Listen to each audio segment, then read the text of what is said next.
আমরা আজকে জুমার খুতবা হিসেবে যে বিষয়টি নিয়ে আমরা আলোচনা করব, রমাদানের বিশেষ আমলগুলি।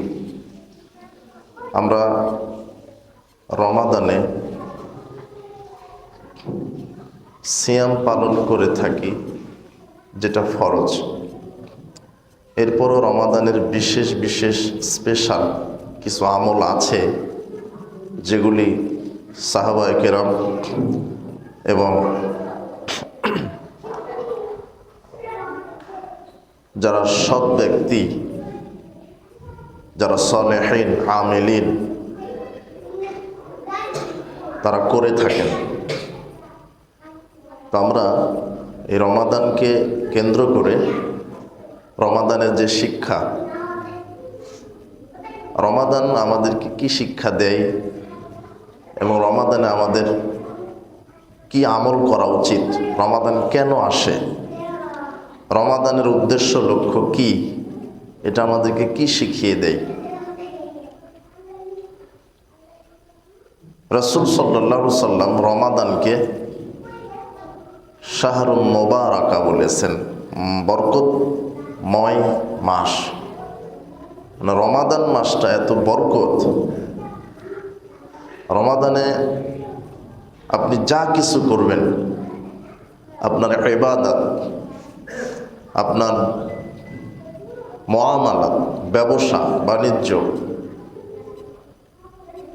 ইবাদত, যা কিছু আপনি করতে চাচ্ছেন, মানুষের জীবিকায় আল্লাহ সুবহানাহু ওয়া তাআলা এই মাসের এত বেশি বরকত দেন যে অন্য কোনো মাসে এত বরকত আল্লাহ দেন না। এই জন্য রমাদানকে আমাদের মূল্যায়ন করতেই হবে। আল্লাহ সুবহানাহু ওয়া তাআলা বলছেন, শাহরু রমাদান আল্লাযী উনজিলা ফীহিল কুরআন। এটা তো সেই মাস যে মাসে কোরআনকে অবতীর্ণ আল্লাহ করেছেন। এই জন্য এই মাসটা শ্রেষ্ঠ মাস, রমাদান মাস, যে মাসে আল্লাহ সুবহানাহু ওয়া তাআলা কোরআন মাজিদকে অবতীর্ণ করেছেন।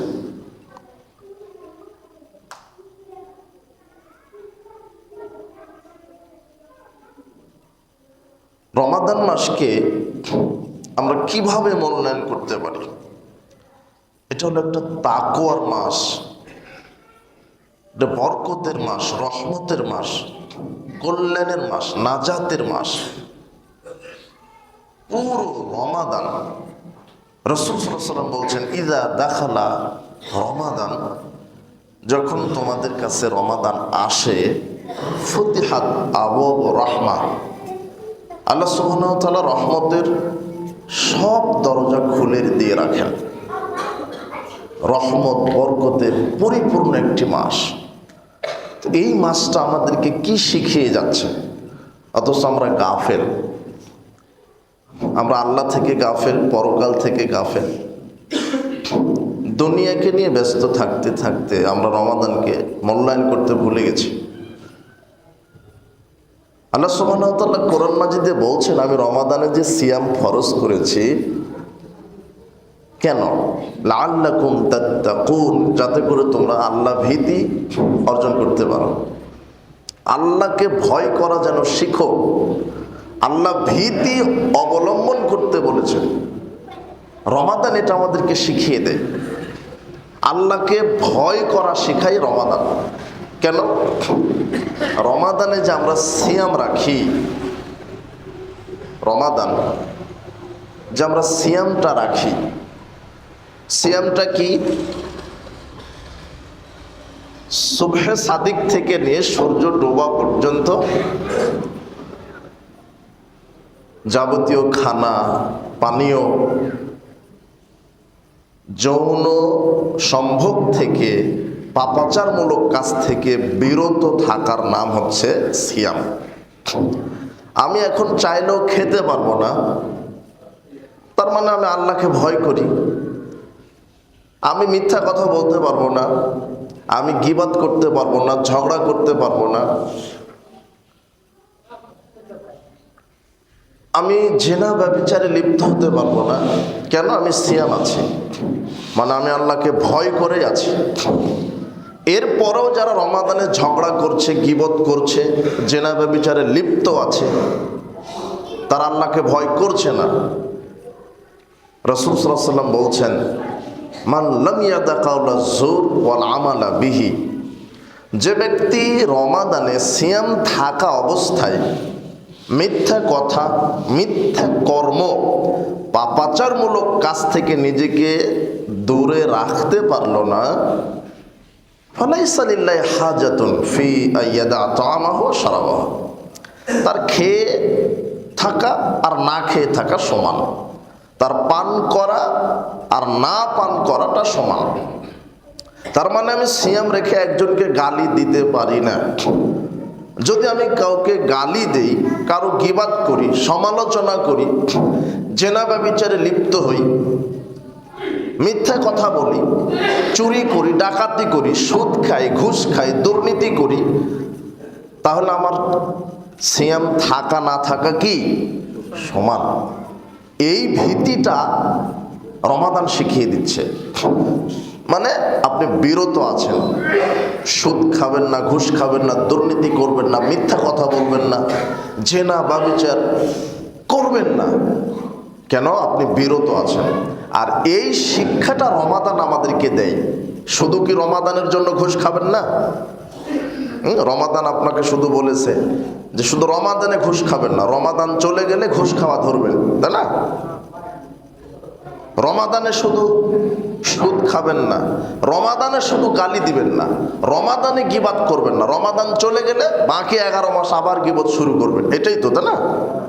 না, রমাদান শিখাচ্ছে এটা, লাআল্লাকুম তাত্তাকুন, যাতে করে তুমি আল্লাহকে ভয় করাটা শিখো। রমাদানে যেমন শবে সাদিক থেকে নিয়ে সূর্য ডোবা পর্যন্ত মানুষ হত্যা, মানুষের সাথে জেনা ব্যভিচার, খুন খারাপি, গান বাজনা, হত্যা, ধর্ষণ, মারামারি, গীবাত, পরনিন্দা, সুদ ঘুষ দুর্নীতি সব থেকে যেমন রমাদানে বিরত ছিলে, তোমার মৃত্যু পর্যন্ত এই পাপ থেকে বিরত তোমাকে থাকতে হবে আল্লাহকে ভয় করে। এটাই আমাদেরকে শিক্ষা দিচ্ছে রমাদান, লাআল্লাকুম তাত্তাকুন, যাতে করে আল্লাহকে ভয় করা শেখো। আবু হুরায়রা রাদিয়াল্লাহু আনহু বলছেন, রাসূল সাল্লাল্লাহু আলাইহি ওয়াসাল্লাম বলেছেন, ইযা কানা আউয়ালু লাইলাতিন মিন শাহরি রমাদান, যখন রমাদান মাসটা আসে তখন কি হয়? ফতিহাত আবওয়াবুল জান্নাহ, জান্নাতের 8টি দরজা আল্লাহ খুলে দেন। লাম ইউগলাক মিনহা বাব, আর জান্নাতের দরজা বন্ধ করা হয় না। ও গুল্লিকাত আবওয়াবুন নার, জাহান্নামের দরজা বন্ধ করা হয়। লাম ইফতা মিনহা বাব, আর জাহান্নামের দরজা খোলা হয় না। তার মানে রমাদান আরেকটি দ্বিতীয় যে শিক্ষাটা আমাদের দিল, যে জান্নাতে যাওয়ার আকাঙ্ক্ষা আমাদেরকে শিখিয়েছে। জান্নাতের দরজা খোলা আছে মানে জান্নাত হবেই, যদি রমাদানকে মূল্যায়ন করতে পারি। তৃতীয়ত যে শিক্ষাটা, যে জাহান্নাম থেকে বাঁচতে শিখায় রমাদান। মানে রমাদানে আল্লাহ জাহান্নামের দরজা বন্ধ করে দেন, সব মাসে, সব দিনে, সব সময় খোলা থাকে। বন্ধ করে রাখেন আল্লাহ কোন মাসে? রমাদানে। তার মানে এটা তো বোঝা গেল যে রমাদান মাসে জাহান্নামের দরজা বন্ধ করে দেওয়া আছে, মানে রমাদানকে যদি আমি ঠিক মতো মূল্যায়ন করি তাহলে আমার জন্য আল্লাহ জাহান্নামকে চিরদিনের জন্যই বন্ধ রাখবেন। সুবহানাল্লাহ। রমাদান এটা শেখাচ্ছে আমাকে, জাহান্নাম থেকে বাঁচতে শিখায় রমাদান, জান্নাতে প্রবেশ করতে শিখায় রমাদান, তাকওয়া যাবতীয় পাপ কাজ থেকে বেঁচে থাকতে শিখায় রমাদান। রমাদান এটা শিক্ষা দেয়। এই রমাদানের নিকট থেকে আমাকে অনেক কিছু শিখতে হবে, এটা আমরা শিখতে পারি না। রমাদান আসে, রমাদান চলে যায়, সিয়াম রাখি, সিয়াম রাখা অবস্থায় মিথ্যা কথা বলি, পাপ কাজ করি, কিন্তু আমি বুঝতে পারি না যে রমাদানটা চলে গেল আমি কি করলাম। সাঈদা রাসূলুল্লাহ সাল্লাল্লাহু আলাইহি ওয়াসাল্লাম মিম্বার, রাসূল সাল্লাল্লাহু আলাইহি ওয়াসাল্লাম একদা এরকম মিম্বারে আরোহণ করলেন। ফালাম্মা রাকিয়া আতাবাতান, যখন তিনি মেম্বারের প্রথম থাকাতে পা দিলেন তখন বললেন আমিন। সুম্মা রাকিয়া উখরা, এরপরে যখন দ্বিতীয় থাকাতে পা দিলেন তখনও বললেন আমিন। সুম্মা রাকিয়া আতাবাতান সালেসাতান, তৃতীয় থাকাতে পা দিয়েও বললেন আমিন। এরপরে রাসূল সাল্লাল্লাহু আলাইহি ওয়াসাল্লাম সাহাবীদেরকে বলছেন, শোনো সাহাবীগণ, আতানি জিবরিল, আমার কাছে জিবরাইল এসেছিল। এসে প্রথম যেই কথাটা বলল যে মান আদরাকা রমাদান, যে ব্যক্তি রমাদান মাস পেল, ফালাম ইউগফারু লাহু, আর নিজেকে তার পাপ থেকে পবিত্র করতে পারলো না, আল্লাহর নিকট থেকে নিজের পাপকে ক্ষমা করিয়ে নিতে পারলো না, ফাআবাদাহুল্লাহ, আল্লাহ তাকে ধ্বংস করুন। তখন আমি বললাম আমিন। জিবরাইল এসে বলছেন, ইয়া মুহাম্মদ সাল্লাল্লাহু আলাইহি ওয়াসাল্লাম, রমাদান মাস যে কোনো নারী, যে কোনো পুরুষ রমাদানকে পাওয়ার পরেও নিজের পাপ ক্ষমা করিয়ে নিতে পারলো না, এমন নারী পুরুষ হতভাগা, এমন নারী পুরুষকে আল্লাহ ধ্বংস করুন।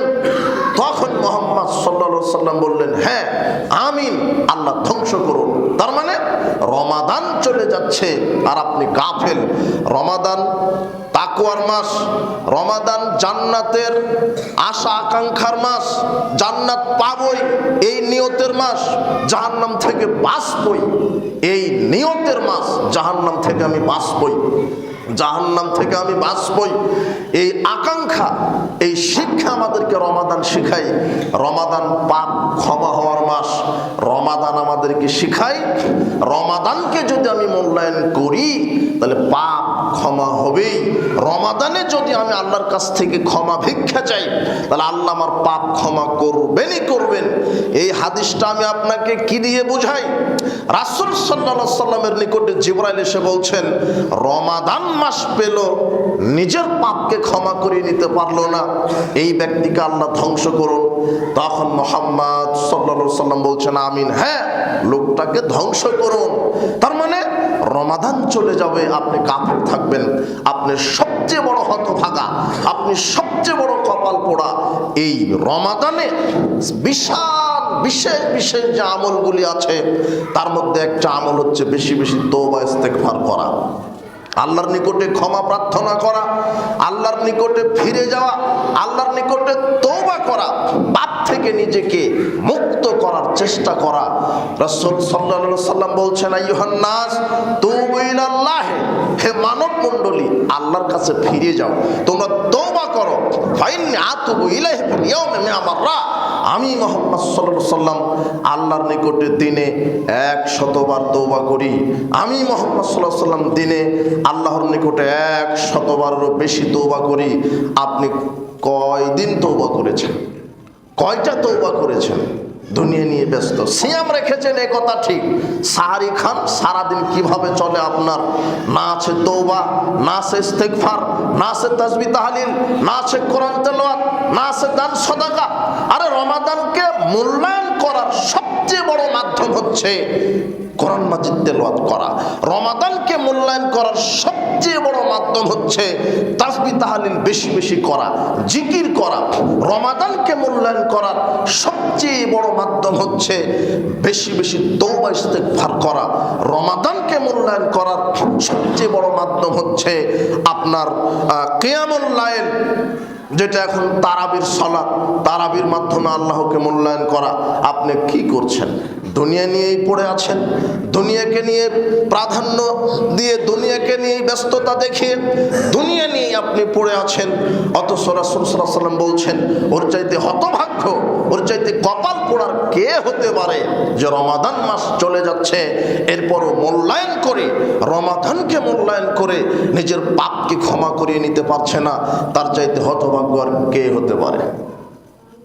রমাদানের বিশেষ আমল, রমাদান 1 নম্বরে আমাদেরকে শিখাই তাকওয়া, আল্লাহ ভীরুতা। 2 নম্বরে শিখাই জান্নাত হবেই। 3 নম্বরে শিখাই জাহান্নাম থেকে মুক্তি পাবই। যদি কোন মাসে মূল্যায়ন করি? রমাদান। 4 নম্বরে শিখাই যে রমাদান আমাদেরকে ক্ষমার বারতা নিয়ে আমাদের মাঝে ফিরে আসে, পাপ ক্ষমা হবেই। রমাদানের 4র্থ নম্বর শিক্ষা, পাপ ক্ষমা হবেই। এই জন্য বেশি বেশি তওবা ইস্তেগফার করতে হবে। রমাদানের বিশেষ আমলের দিকে এখন আমরা একটু ফিরে যাই। রমাদানের ফরজ আমল যেটা, সেটা হলো সিয়াম। সেটা তো রাখতেই হবে।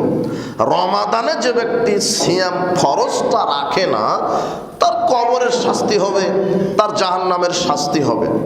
রাসূল সাল্লাল্লাহু আলাইহি সাল্লাম বলছেন, আমাকে জিবরাইল আর মিকাইল বিশাল পাহাড়ের নিকটে নিয়ে গেলেন। পাহাড়ের নিকটে নিয়ে গিয়ে বলছেন যে আপনি পাহাড়ের উপরে উঠেন।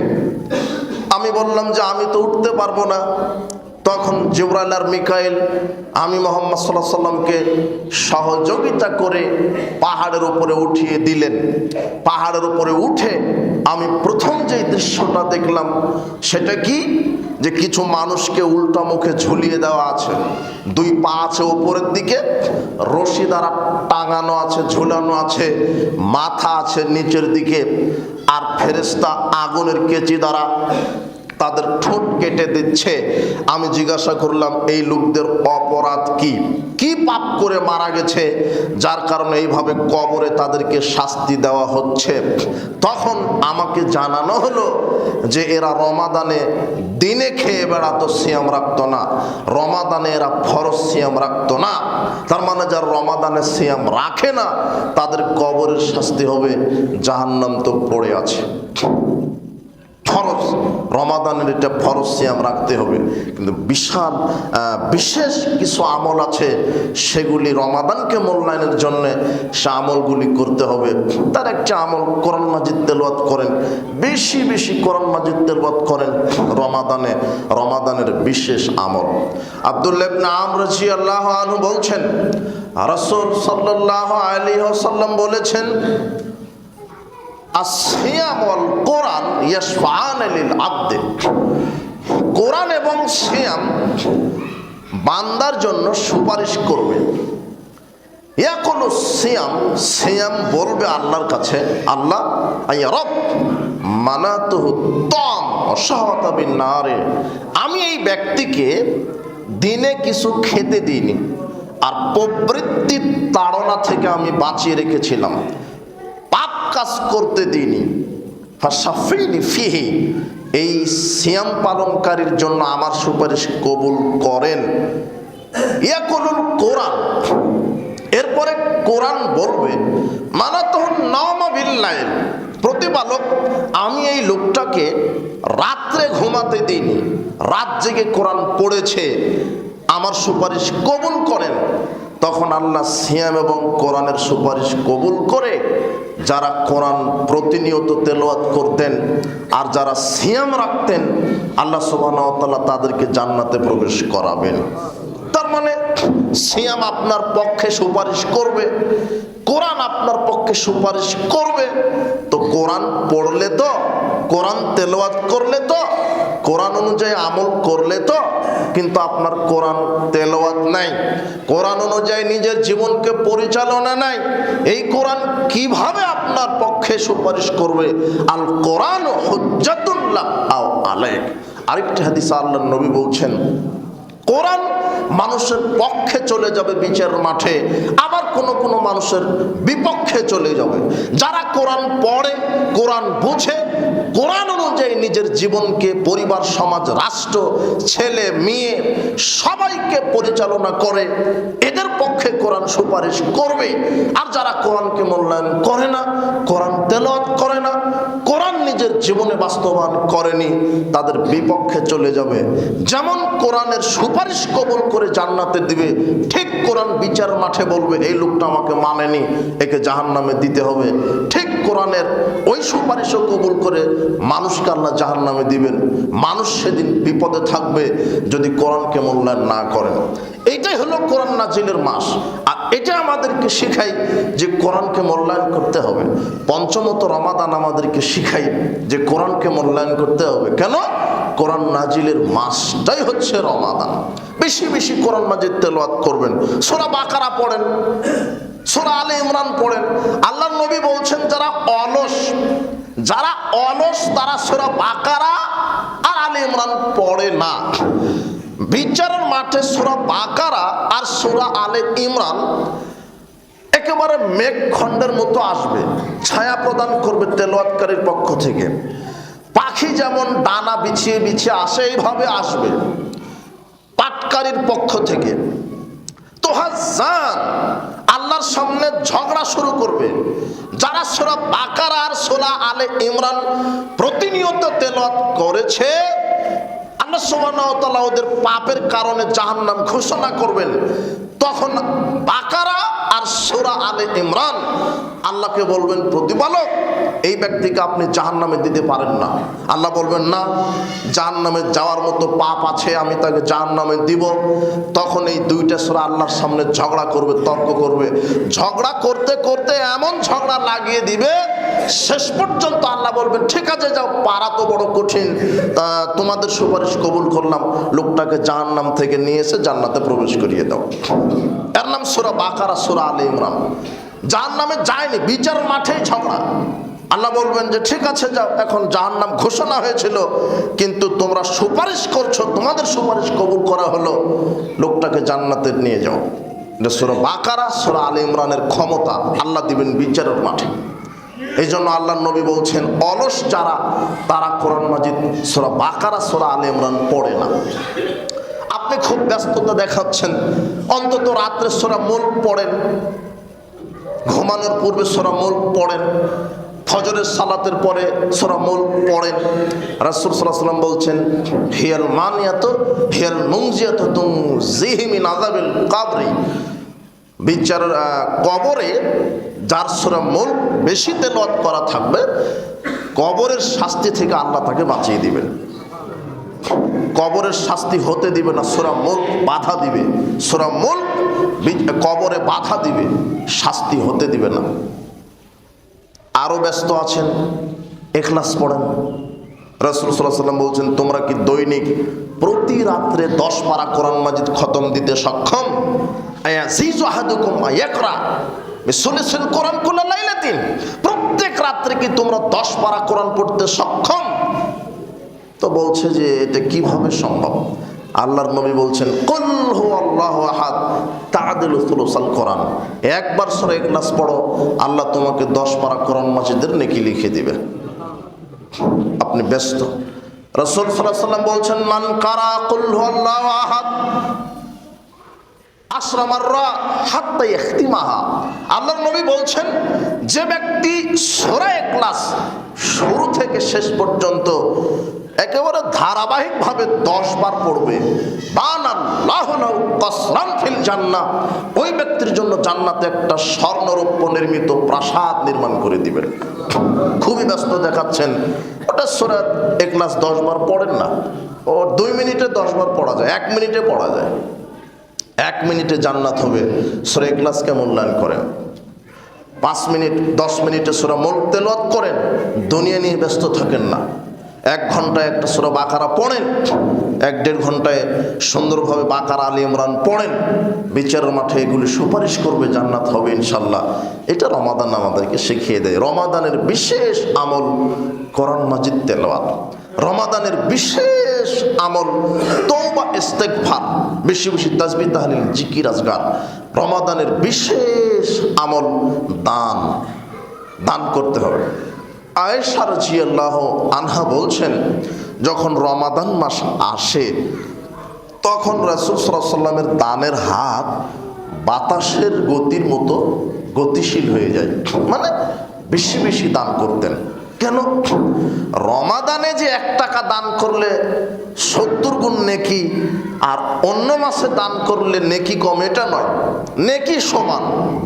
রমাদানে 1 টাকা দান করলে যেই নেকি হবে, অন্যান্য মাসে দান করলে একই নেকি হবে, তবে রমাদানে বরকত বেশি। মনে নাই এ কথাটা? রাসূল সাল্লাল্লাহু আলাইহি ওয়াসাল্লাম রমাদানকে বলেছেনই বরকতের মাস, রমাদানে বরকত বেশি হবে। রমাদান মাস বরকতের মাস, এই মাসে বেশি বেশি দান সদাকা করতে হবে। দানের মাস রমাদান মাস। রাসূল সাল্লাল্লাহু আলাইহি ওয়াসাল্লাম রমাদানে বেশি বেশি দান সদকা করতেন, বেশি বেশি দান করতেন। তবে কেউ যদি গোপনে দান করে তাহলে 70 গুণ নেকি দিবেন, এই হাদিসটা ঠিক আছে। ওটা রমাদানে করলেও দিবে, অন্য মাসেও যদি গোপনে দান করেন তাহলে কত গুণ নেকি বেশি? 70 গুণ। গোপনে যদি 1 টাকা দান করেন তাহলে কত গুণ বেশি নাকি? 70 গুণ। প্রকাশ্যে 1 টাকা দিলে 10 নেকি, আর গোপনে 1 টাকা দিলে 70 নেকি।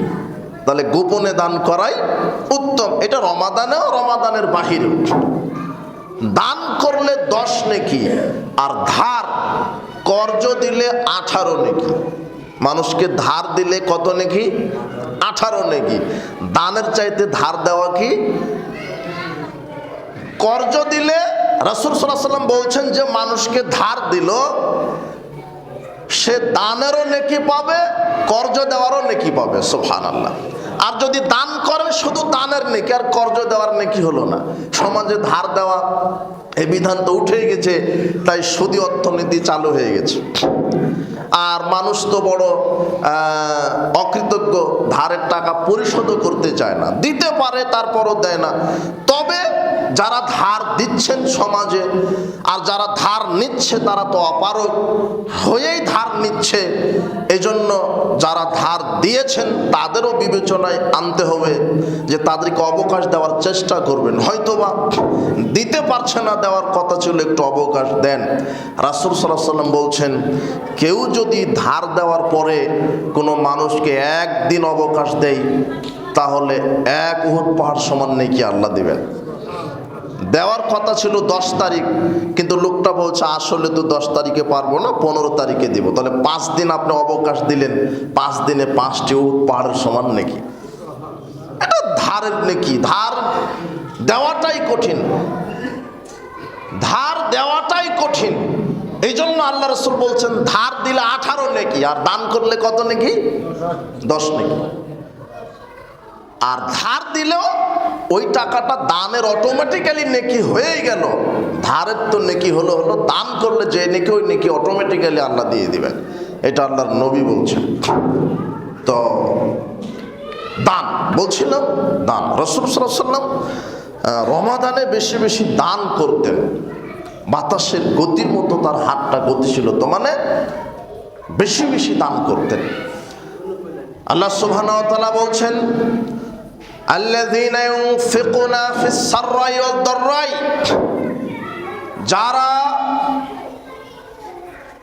সম্পদ দান করে সচ্ছল অবস্থায়, অসচ্ছল অবস্থায়। মানে আপনাকে সচ্ছল অবস্থা দান করতে হবে, অসচ্ছল অবস্থাও দান করতে হবে। সচ্ছলের ব্যবহৃত গহনাগুলিও হয় সেগুলি দান করো। রাসূল সাল্লাল্লাহু আলাইহি ওয়াসাল্লাম ঈদের মাঠে গিয়ে এইভাবে মহিলাদের সামনে বক্তব্য দিতেন, মহিলারা তোমাদেরকে বেশি বেশি জাহান্নামে দেখা যাচ্ছে, যা পারো দান করো। অবশেষে আল্লাহ নবী বলছেন ওয়ালাউ মিন হুলিয়িকুন্না, তোমাদের পরিহিত গহনা হলেও দান করো, তবু জাহান্নাম থেকে বাঁচতে হবে। দান কত বড় গুরুত্বপূর্ণ ইবাদত, দান কত বড় গুরুত্বপূর্ণ ইবাদত। রাসূল সাল্লাল্লাহু আলাইহি ওয়াসাল্লাম বলছেন একটা খেজুরের অর্ধেক হলে দিও, দান করে জাহান্নামের আগুন থেকে বাঁচো। আর সেই মাস রমাদান মাস, বেশি বেশি দান করার মাস। প্রতিদিন, প্রতি মাস, দিন রাত 24 ঘন্টা তো দান করবেন, কিন্তু বরকতের মাস রমাদান, রমাদানে বেশি বেশি দান করবেন, কৃপণতা করবেন না। আবু হুরায়রা রাদিয়াল্লাহু আনহু বলছেন রাসূল সাল্লাল্লাহু আলাইহি ওয়াসাল্লাম বলেছেন মা মিন ইয়াউমিন ইউসবিহুল ইবাদু ফিহি ইল্লা মালাকান ইয়ানজিলানে, প্রত্যেক সকালে 2 জন ফেরেশতা অবতীর্ণ হন। একজন বলে আল্লাহুম্মা আতি মুনফিকান খলাফা, প্রতিপালক যে ব্যক্তি তোমার রাস্তায় দান করে তাকে আরো ধন সম্পদ বাড়িয়ে দাও, দাতাকে আরো বেশি বেশি দাও। ওই একুলুল আখার।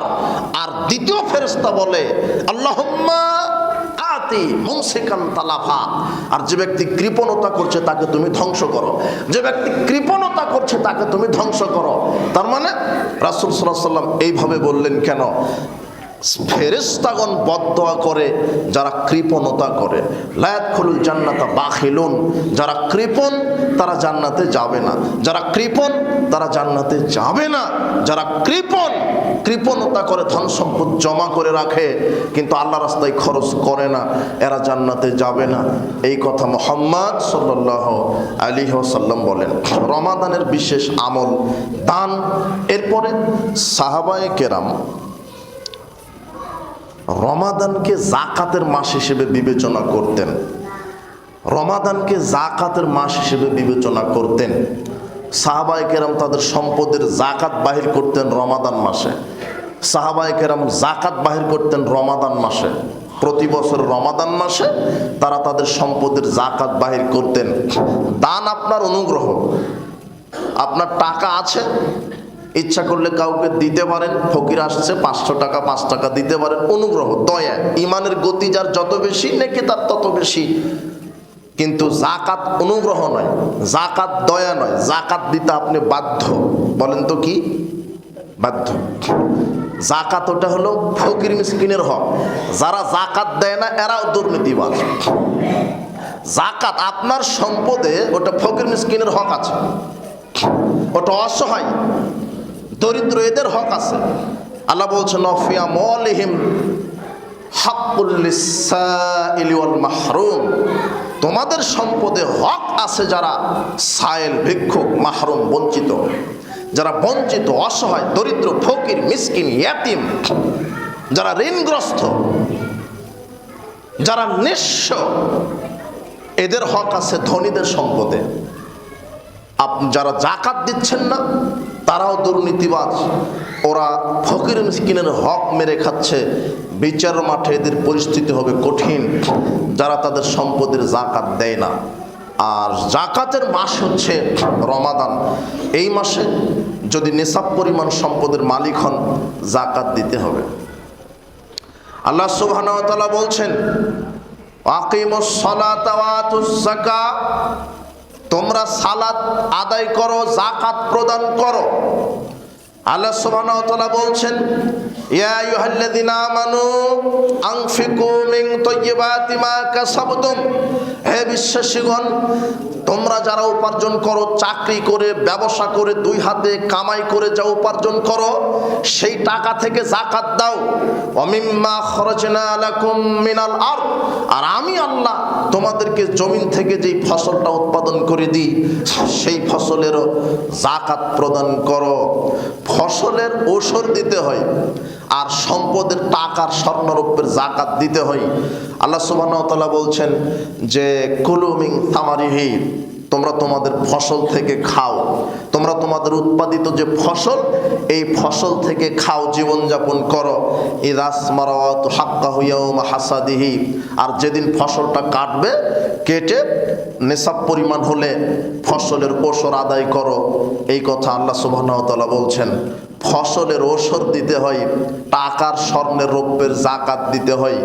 ফসলের ওসর নিসাবটা কি? যদি আকাশের বৃষ্টির পানিতে হয়, নিজের অর্থ খরচ ছাড়াই যদি আপনি ফসল পান তাহলে ওই ফসলের 10 ভাগের 1 ভাগ। পচনশীল ফসলের যাকাত নেই, যেমন আলু, পেঁয়াজ, পটল, এই যেগুলি পচনশীল এগুলির যাকাত নেই। তবে আলু বিক্রি করে যদি নিসাব পরিমাণ টাকা আপনার হয় সেই টাকার যাকাত দিতে হবে। আর ধান, গম, ভুট্টা, সরিষা, এই যে ফসলগুলি যেগুলি পচনশীল নয়, বছরের পর বছর রাখা যায়, এই ফসলের ওসর বাহির করতে হয়। যদি এমন ফসল যা আপনার কোনো টাকায় খরচ হয়নি তাহলে এই ফসলের 10 ভাগের 1 ভাগ, 18 মণ 30 কেজি ধান, 18 মণ 30 কেজি ভুট্টা, 18 মণ 30 কেজি যদি আপনার গম হয়, সরিষা হয়, তাহলে 18 মণ 30 কেজিকে 10 ভাগ করে 1 ভাগ ওসর দিতে হবে। বোঝা গেল না মনে হয়? বুঝতে পারলেন কি? আর যদি নিজের পানিতে নিজের টাকা খরচ করে যদি ফসল পান তখন ওটাকে 20 ভাগের 1 ভাগ করতে হবে। 18 মণ ভুট্টাকে কয় ভাগ করবেন? 20 ভাগ, 20 ভাগের 1 ভাগ, এটা ওসর। আল্লাহ বলছেন খুয মিন আমওয়ালিহিম সাদাকাতান তুতাহিরুহুম ওয়া তুযাক্কিহিম বিহা, মুহাম্মদ সাল্লাল্লাহু আলাইহি ওয়াসাল্লাম।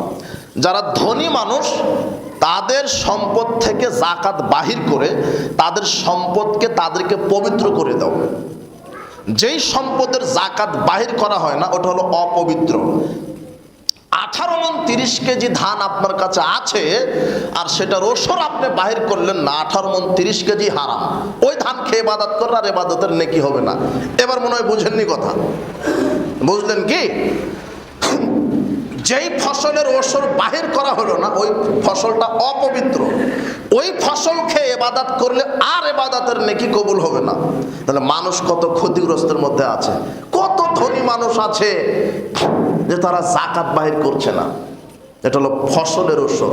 যেই সম্পদের জাকাত বাহির করা হয় না ওই সম্পদ অপবিত্র। এটা হলো ফসলের নেশাব। গরু, ছাগল, ওট, ভেড়া, দুম্বা এগুলি কি রাসূল সাল্লাল্লাহু আলাইহি ওয়াসাল্লাম বলছেন 30টা যদি গরু থাকে একটা 1 বছরের গরু জাকাত দিতে হবে, যেগুলি চারণভূমিতে খেয়ে বেড়ায়। 40টা যদি ছাগল থাকে একটা 1 বছরের ছাগল জাকাত দিতে হয়। ওট যদি 5টা থাকে একটা 1 বছর বয়সে ওট জাকাত দিতে হয়। স্বর্ণের নেশাব হচ্ছে 7.5 ভরি স্বর্ণ থাকলে তাকে জাকাত বাহির করতে হবে। রৌপ্যের নেশাব হচ্ছে 52.5 তোলা রৌপ্য থাকলে তাকে জাকাত বাহির করতে হবে। টাকার নেশাব কি? টাকা, এখন টাকার নেশাব 52.5 তোলা বা 7.5 ভরি স্বর্ণমূল্য আপনার কাছে যদি থাকে 1 বছর অতিবাহিত হওয়ার পরে যদি থাকে তো বর্তমান বাজার মূল্যে 7.5 ভরি স্বর্ণের মূল্য 16 থেকে 18 লক্ষ টাকা। 14 থেকে 16, 16 থেকে 18 এরকম। যদি আপনার কাছে 14, 16, 18 লক্ষ টাকা থাকে তাহলে আপনাকে জাকাত দিতে হবে। 7.5 ভরি স্বর্ণ যদি থাকে জাকাত দিতে হবে। 52.5 তোলার রৌপ্য মূল্য যদি আপনার কাছে থাকে তো রৌপ্য মূল্যে জাকাতটা বাহির করলে এটা দারিদ্র বিমোচনে সহজ হয়। মোটামুটি 52.5 তোলা রৌপ্যের দাম 2 থেকে 2.5 লক্ষ, 3 লক্ষ টাকা। তাহলে এই টাকা যদি 3 লক্ষ টাকা যদি আপনার কাছে থাকে আর এটা যদি 1 বছর অতিবাহিত হয় তাহলে এটার টাকার জাকাত দিতে হবে শতকরা 2.5 টাকা, হাজারে 25 টাকা, লাখে 2.5 টাকা। আপনার কাছে 7.5 ভরি স্বর্ণ আছে, ওই স্বর্ণের জাকাত দিলেন না তাহলে আপনি হলেন কবিরা গুনাহগার।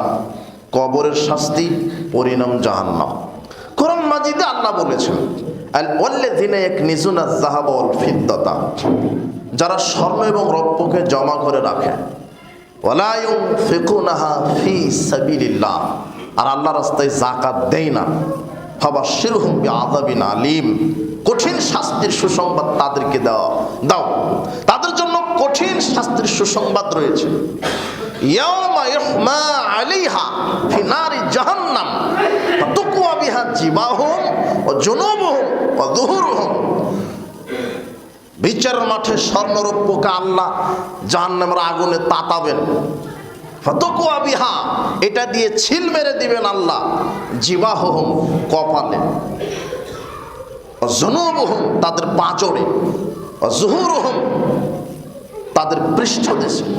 কপালে, পাঁজরে, পৃষ্ঠদেশে আল্লাহ ছিল মেরে দিবেন। এইভাবে জাহান্নামের আগুনে তাতাবেন, তাতিয়ে বলবেন হাযা মা কানাসতুম লিআনফুসিকুম, তোমরা নিজেরাই সম্পদকে জমা করে রেখেছিলে, ফাযুকু মা কুনতুম তাকনিজুন, এখন তোমরা স্বাদ গ্রহণ করো, এখন তোমরা স্বাদ আচ্ছাদন করো। যারা অর্থ সম্পদ জমা করে রাখে, যারা ধন সম্পদ জমা করে রাখে তাদেরকে আল্লাহ বিচারের মাঠে শাস্তি দিবেন। যারা গরু ছাগলের জাকাত দেয় না বিচারের মাঠে গরু ছাগল তার খুর দ্বারা তাকে মারাবে, শিং দ্বারা তাকে গোতা দিবে। যারা উটের জাকাত বাহির করে না উট তাদেরকে মারাবে, মুখ দিয়ে কামড়াবে। যারা ফসলের ওসর বাহির করে না, টাকার জাকাত বাহির করে না, এই টাকা এই ফসলগুলিকে আল্লাহ লোহার উত্তপ্ত বলয় তৈরি করবেন, করে এখানে কাঁধে রাখবেন, স্তন ভেদ করে চলে যাবে। এটা বিচারের মাঠের শাস্তি। যারা স্বর্ণরৌপ্য জমা করে জাকাত দেয় না তাদের বিচারের মাঠে জাহান্নামের আগুনে ছিল দেওয়া হবে। যারা তাদের সম্পদের যাকাত দেয় না। আবু হুরায়রা রাদিয়াল্লাহু আনহু বলছেন, রাসূল সাল্লাল্লাহু আলাইহি সাল্লাম বললেন, মান আতাহুল্লাহু মালান, আল্লাহ যাকে সম্পদ দিয়েছে, ফালাম ইউআদ্দি যাকাতাহু, সেই সম্পদের সে যাকাত দিল না, মুফতিলাহু মালুহু ইয়াউমাল কিয়ামাতে সুজান, আল্লাহ তার ওই যাকাতের অর্থগুলিকে বিশাল টাকমাথা বিশিষ্ট সাপে রূপান্তরিত করবেন।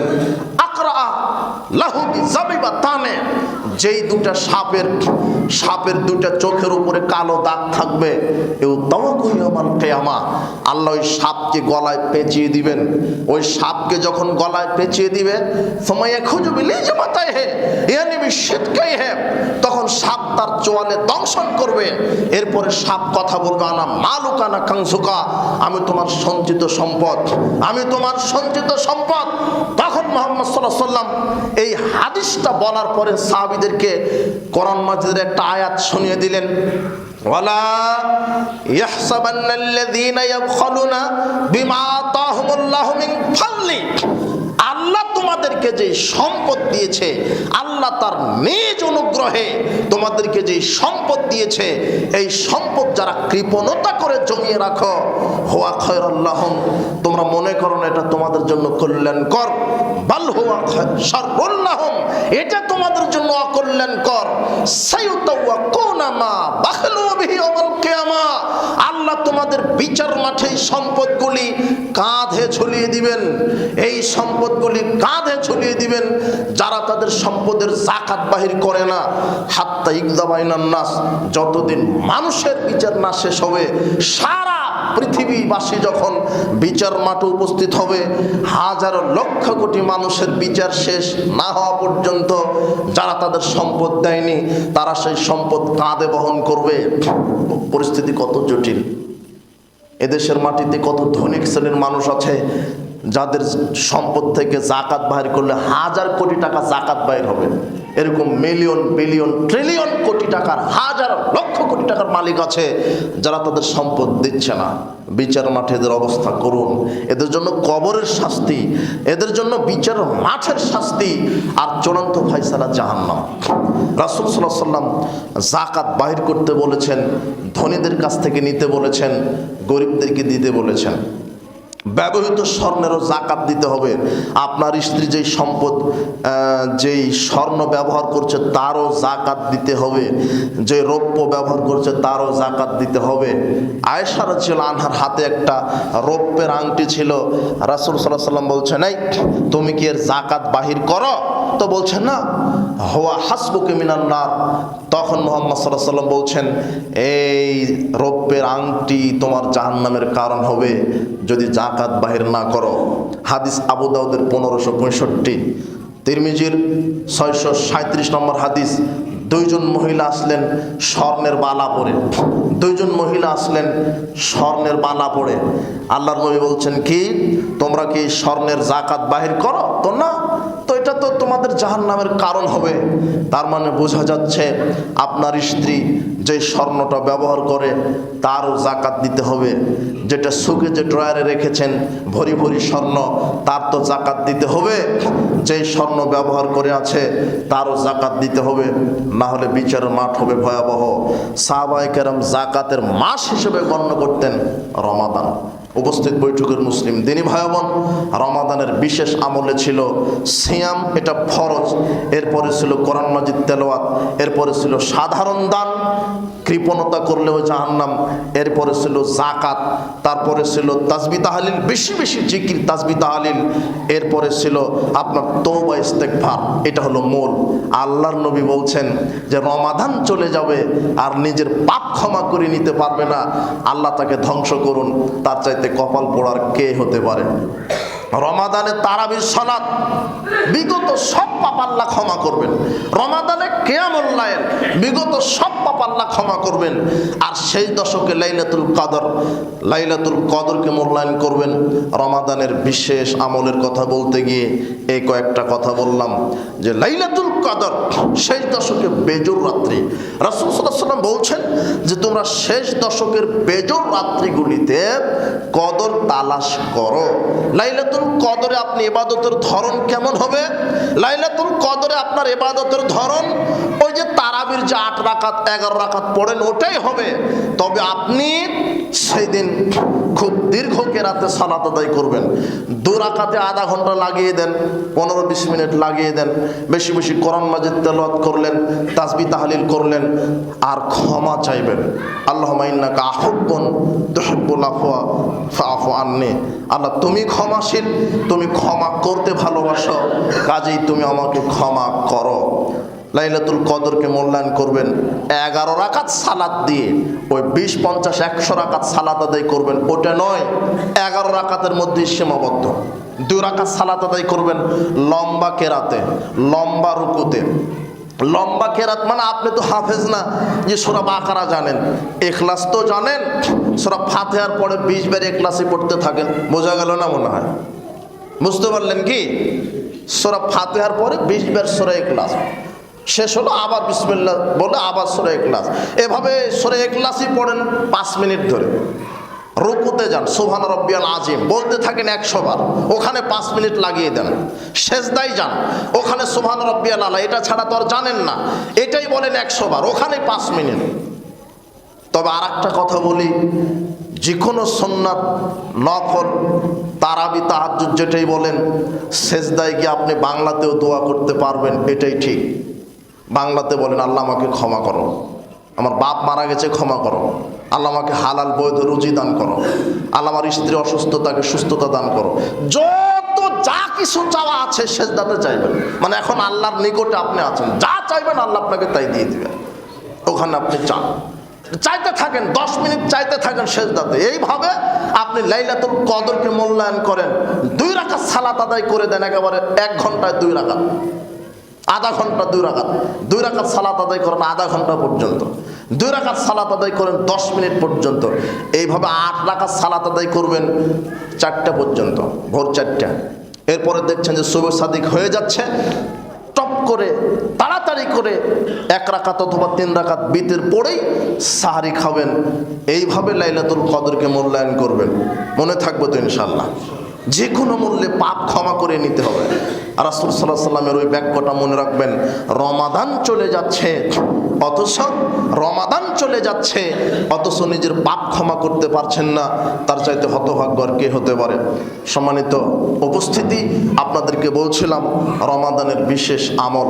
রমাদান আমাদেরকে শিখায় আল্লাহ ভীতি, মিথ্যা বলবেন না, মানুষের গীবাত করবেন না, ঝগড়া করবেন না, চিরজীবন সুদ ঘুষ দুর্নীতি মাদক থেকে বেঁচে থাকবেন, মানুষকে জুলুমবাজি করবেন না, মানুষের উপরে স্বৈরাচারী স্বেচ্ছাচারী হবেন না, আল্লাহর বিনয়ী নম্র বান্দা হওয়ার চেষ্টা করবেন। আল্লাহ তুমি আমাদেরকে রমাদান থেকে যতটুকুন শিক্ষা নিলে আমাদের পাপ ক্ষমা হয় আর জান্নাতে যাওয়া হয়, এই শিক্ষা নিয়ে আমাদেরকে তুমি চলার তৌফিক দান করো। আর যুবকদেরকে বলবো, তোমরা এই বেহাপনা বেলেল্লাপনাকে কবর দাও, মাদকের কাছে যেও না। এই দুনিয়া চিরদিন থাকবে না, একদিন ধ্বংস হবে। সারা পৃথিবীতে আজকে স্বৈরাচারে ভরে গেছে, নাস্তিকদের আনাগোনায় ভরে গেছে, সারা পৃথিবী চক্রান্ত চলছে কিভাবে মুসলিমদেরকে ধ্বংস করা যায়, কিভাবে ইসলামকে প্রশ্নবিদ্ধ করা যায়, কিভাবে মুসলিম ছেলে মেয়েকে ইসলামের রাস্তা থেকে সরিয়ে দেওয়া যায়, কিভাবে মানচিত্র থেকে সংবিধান থেকে আল্লাহর বিধানকে মিটিয়ে দেওয়া যায়। এই চক্রান্ত চলছে। কিছু নব্য নাস্তিক তৈরি হয়েছে যারা ইসলামের বিরুদ্ধাচারণ করছে। এদের কাজ হলো, এরা বলছে নাস্তিক, কিন্তু আসলে এরা হলো ইসলাম বিদ্বেষী, একটা ইসলাম বিদ্বেষী। এরা ইসলামকে ভালো লাগে না, অন্য কোন ধর্মে এদের আপত্তি নাই, কথা নাই, শুধু ইসলাম এই হলো কেন, মুহাম্মদ সাল্লাল্লাহু আলাইহি ওয়াসাল্লাম 11টা বিয়ে করলো কেন, ও কম বয়সী নারীকে ধর্ষণ করে, নাউজুবিল্লাহি মিন জালিক, এগুলি বলতেও খারাপ লাগে। হারামখোর এই যে নব্য নাস্তিকগুলি যে মিডিয়াতে আজকে কথা বলছে, তোমরা তো বললে যে মুহাম্মদ সাল্লাল্লাহু আলাইহি ওয়াসাল্লাম আয়েশা রাদিয়াল্লাহু আনহাকে 7 বছর বয়সে বিবাহ করেছে, 9 বছর বয়সে বাসর করেছে, মুহাম্মদ সাল্লাল্লাহু আলাইহি ওয়াসাল্লাম নাকি আয়েশাকে ধর্ষণ করেছে। নাউজুবিল্লাহি মিন যালিক। তো তুমি এখন কেন বলছো না এই যে এপস্টাইন, যে এই আমেরিকা, ব্রিটেন, এই পাশ্চাত্যের এই মানবাধিকারের ফেরিওয়ালা নামক এই চিটা প্রতারক, যারা নারী ক্ষমতায়নের নামে নারীদেরকে ধ্বংস করেছে, তুমি এটা জানো না যে এরা এই শিশু 5 থেকে 7-8 বছরের নারী শিশুকে এরা এপস্টাইন এই লোকটা পাচার করত, আর এদের একটা ওই উপত্যকায় ছিল দ্বীপ, সেই দ্বীপে নিয়ে গিয়ে মদ পান করত, আর এই ছোট ছোট মেয়ে বাচ্চাদেরকে ধর্ষণ করত। এর ব্যাপারে তুমি কথা বললে না কেন? তার মানে প্রমাণ হয় বর্তমানে যারা নাস্তিক্যবাদের নামে, যারা মিডিয়াতে, যারা ইসলামের বিরুদ্ধে ইসলাম বিদ্বেষিতা প্রকাশ করছে, এরা আসলে এই আমেরিকা, ব্রিটেন, পাশ্চাত্যের চর এজেন্ট এবং টাটকা দালালেরা আমেরিকার। এই জন্য এদের কাছ থেকে আমাদেরকে বিরত থাকতে হবে। তুমি ওদের বিরুদ্ধে কথা বললে না কেন? যে মানবাধিকারের ফেরিওয়ালারা নারী ক্ষমতায়নের নাম দিয়ে প্রতারণা দিয়েছে, ওরাই নারীদেরকে ধর্ষণ করে, এর বিরুদ্ধে কথা বললে না কেন? গতদিনে আমি মিডিয়াতে দেখলাম ব্রাদার রাহুল হুসাইন, উনি এই যে তাসলিমা নাসরিন আছে না, এই বিশ্ব বেহায়া একটা নারী, ইসলামকে নিয়ে এমন কোনো কটু মন্তব্য বাকি রাখেনি।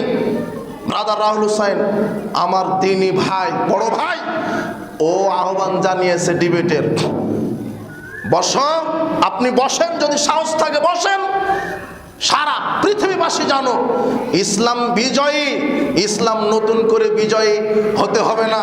ইসলাম বিজয় আছে, কিয়ামত পর্যন্ত বিজয় থাকবে। একজন তাওহীদবাদী মুসলিম থাকা পর্যন্ত আল্লাহ পৃথিবী ধ্বংস করবেন না, ইনশাআল্লাহ। ইনশাআল্লাহ বললেও ধ্বংস করবেন না, না বললেও ধ্বংস করবেন না। মুহাম্মদ সাল্লাল্লাহু আলাইহি ওয়াসাল্লাম বলছেন একজন মুমিন ব্যক্তি পৃথিবীতে থাকা পর্যন্ত পৃথিবী ধ্বংস হবে না। তোমরা নাস্তিক্যবাদের খপ্পরে পড়বে না, তোমরা নাস্তিক্যবাদের খপ্পরে পড়বে না। যুবক, তোমাদেরকে সাবধান করলাম। বারাকাল্লাহু ফিকুম, জাযাকুমুল্লাহ খায়র।